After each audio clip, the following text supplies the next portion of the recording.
Hello and welcome to Rule Reading with Natalie, the show made possible because David can't read rules. Today we'll be talking about Carcassonne Amazonas. This is a tile placement game similar to the original Carcassonne. In this standalone version, players will place meeple and camps on villages, tributaries and jungles, whilst trying to guide their boat down an Amazonas river, with the goal of having the most points. To set up, give each player 5 meeple, 2 camps and 1 boat. Then place 1 meeple on the scoreboard. Place the starting Amazonas River tile at one end of the table with the mouth of the river facing towards the middle of the table. Then place each player's boat at the beginning of the river. The tile is double-sided depending on the number of players. Set the 4 double tiles to one side as these will come into play during the game. Also set aside the river mouth tile which will be used at the end of the game. Shuffle the remaining land tiles into stacks or into a bag and set one of each player's meeple on the scoreboard standing at 0. The last person to have gone on a boat ride goes first. On a player's turn they will play a tile, place a meeple, then score any features. When placing a tile it must never go beyond the mouth of the river. As the game goes on, the mouth will extend, allowing more tiles to be placed. Tiles must always continue an existing feature. For example, villages must connect to villages and tributaries connecting to tributaries. Once a tile has been set, the player may place a meeple on that tile. Once a tile has been set, the player may then place a meeple on either a village or a tributary, or place a camp in a jungle. Players cannot place meeple or camps on the tile if there already exists a meeple or camps on that feature. Then check to see if any features have been scored.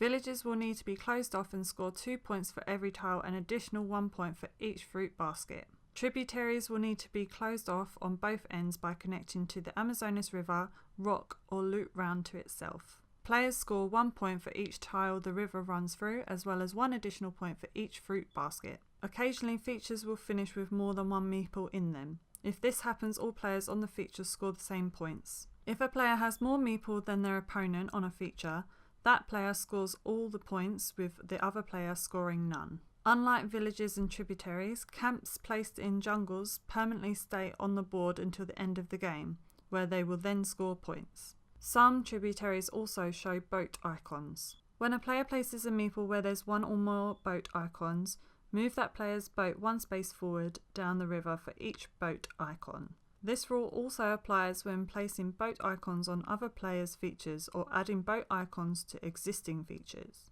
For example, the red player plays a tile and places a meeple on the river. Then, because the tributary has 2 boat icons on it, it moves down the river 2 spaces. That same tile also adds a boat icon to the blue player's tributary, so the blue player's boat moves 1 space during the red player's turn.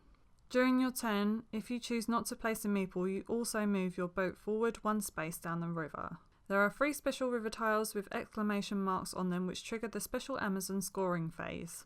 When these are played, immediately take 1 of the 4 double tiles and place it at the mouth of the river. The player who placed it may play a meeple on that tile. Note that players can never place a meeple on the tile with the exclamation point. Once the double-sided tile has been placed, all players will score points, depending on their position on the river. Each player in first place will score 1 point for each caiman and piranha. Each player in second place will score 1 point for each piranha, but not the caiman. Only the players in first and second place score points. Every other player that did not score points then moves forward 1 space down the river. Your position on the river will determine which of the 4 tile pieces is best for you, so choose wisely.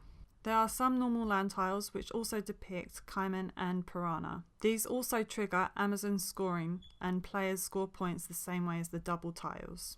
When the last tile has been placed, players score all remaining pieces on the board. Tributaries and villages score 1 point for each tile occupied by a meeple, and campsites score 1 point per animal in the jungle they occupy. As always, players can share points by having equal meeples or camps on feature, or dominate other players by having more and taking all the points.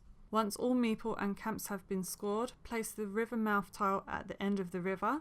Place the boat in first place and closest to the mouth on the highest point. Then place the boats in second place, and so on until each space has been filled.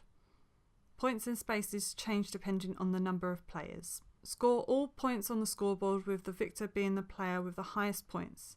In case of a tie, share victory. If you would like to watch our team gameplay, then please tune in to Throwdown Thursdays. My name is Natalie and I have been your host, and I'll see you next time.